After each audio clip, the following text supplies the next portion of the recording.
Hi Gemini, kumusta po kayong lahat? So ayun Gemini, maraming salamat po pala sa walang sawang pagsubaybay sa ating pong mga reading. And kung ikaw ay bago pa lang sa ating channel, mag-subscribe na po kayo. Then i-click mo na rin yung ating notification bell para lagi kang updated sa ating mga bagong upload, okay? So Gemini, sa mga interested naman sa ating private reading ay nasa description box below lang po yung link. Message nyo lang po ako. So tignan natin Gemini ang inyong ganap. Kapalaran this week, Gemini, Sun, Moon, Rising, and Venus sign. Okay, Gemini, Sun, Moon, Rising, and Venus sign.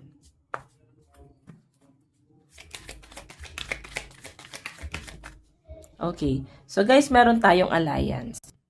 So, Gemini, possible na magkaroon ka doon ng mga bagong circle of friends na mas pagkakatiwalaan mo or pwedeng mas magiging solid yung relationship mo sa mga kaibigan mo ngayon. Kumbaga iba na yung level, Gemini, hindi na siya guys basta kaibigan lang, no?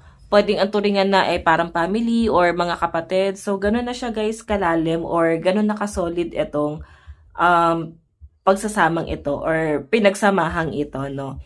So, nasisense ko rin sa inyo guys na mas nagiging honest ka sa sarili mo. Like, iba yung kaligayahan, iba yung sayang nararamdaman mo. As in, possible na baka na-overcome na mo na yung mga stress, mga negative. Okay? Check natin.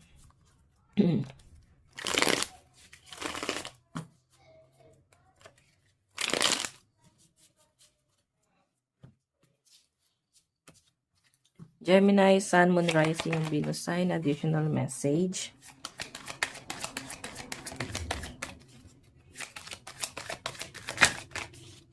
Meron tayong sweetheart. Oh. So, ito naman guys, pagdating sa love life mo, nakikita ko pwedeng may pregnancy na mangyayari or pwedeng family planning. Pag-uusapan nyo na bumuo na siguro ng pamilya or sundan na yung inyong anak, no? May pag-uusap na kasi ako nakikita rito. And pwede naman guys, parang unexpected, pwede may paparating na blessing na hindi nyo guys in-expect. Okay, so ayan, strategy. So, ibig sabihin, pwedeng pinagplanuhan or pwedeng plano ng husband mo kung may asawa ka, no? So, pwedeng siya mismo or pwedeng jowa to, guys. Pwedeng siya mismo may gusto nang hindi niya, guys, hiningi yung opinion mo. Pwedeng surprise na lang to, guys. Okay? So, tignan natin. Kung hindi pa kayo, guys, ready, naku, guys, basta magtitiwala sa partner niyo. Mukhang, ayan. Baka buntisin ka. So, Gemini, meron tayong homeless. May nakikita lang ako dito guys pagdating sa usaping bahay. Siguro iba sa inyo gusto niyo na guys na magkaroon ng sariling bahay, sariling pagmamay-ari. So ngayon parang nafe-feel niyo, makukuha ko pa kaya yon or magkakaroon pa kaya ako ng ganon. So nakikita ko sa inyo na medyo disappointed ka sa buhay na meron ka ngayon or hindi ka masyadong masaya, no? Kasi until now, kahit sabihin natin na maganda yung flow ng pera, hindi mo pa rin ma-feel yung buong, yung buo ka, no? Or sabihin natin may bahay ka, pero hindi mo pa rin feel na parang may bahay ba talaga ako. Okay? So, siguro, kaya lumalabas yan, baka may mga Gemini rito na magpapagawa ng bahay. Or nagpaparenovate. Okay? Pwede pa planuhin na to na magpagawa na kayo ng bahay. Magpaayos na kayo ng bahay. So, mag-focus na guys sa mga ari-arian. Yun yung nasa-sense ko dyan. Okay, check pa natin.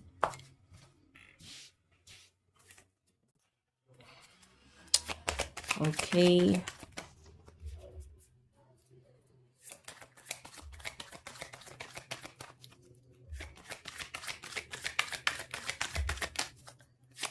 Gemini.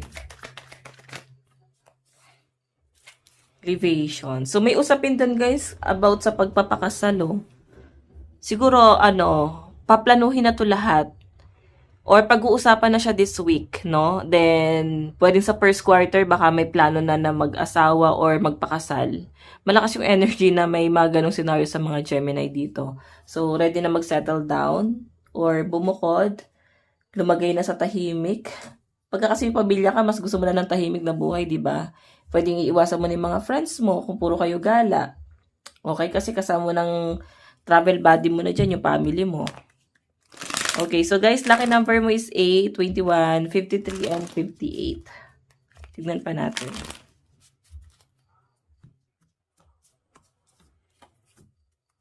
Okay.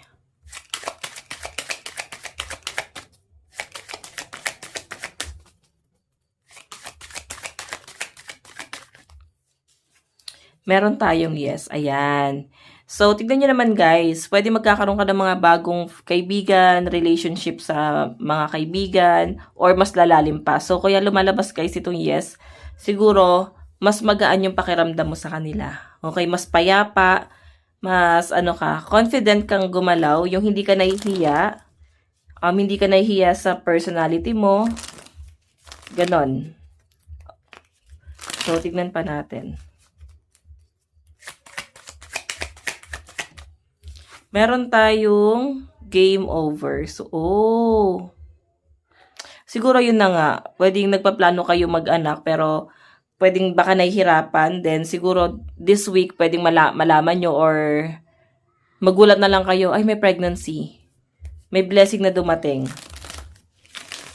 Ayan. Check pa natin.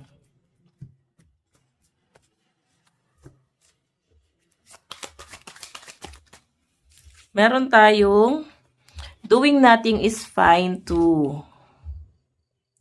Ayan. So, pwede ngayon kasi may mga Gemini na wala pa kayong inuumpisahan or plano. Siguro more on pag-iipon mo na talaga. And nandun na kayo sa point na parang napoprostrate na kayo na parang wala kayong ginagawa. Na parang ang dating wala pa akong plano. So, this week guys, marirealize mo na, ay, tama na tong paghihilata. Tama na tong pag-iisip ng puro ganon, survival mode. Trabaho, bahay, tapos yung pera umiikot lang siya guys sa mga monthly dues, no? Pwedeng marirealize mo na kailangan may pagbabago or magpa-renovate or at least magkaroon na ng sariling pagmamayari, property. So, yan. Check pa natin. Meron tayong sometimes I need help. So, yun.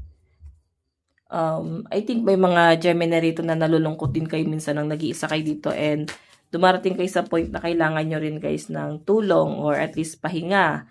Kailangan nyo rin ng, yung tipong hindi mo na kailangan sabihin, may mga tao na lang kusang makaramdam na parang kailangan ko rin yun ng tulong kasi ikaw open book ka sa lahat eh.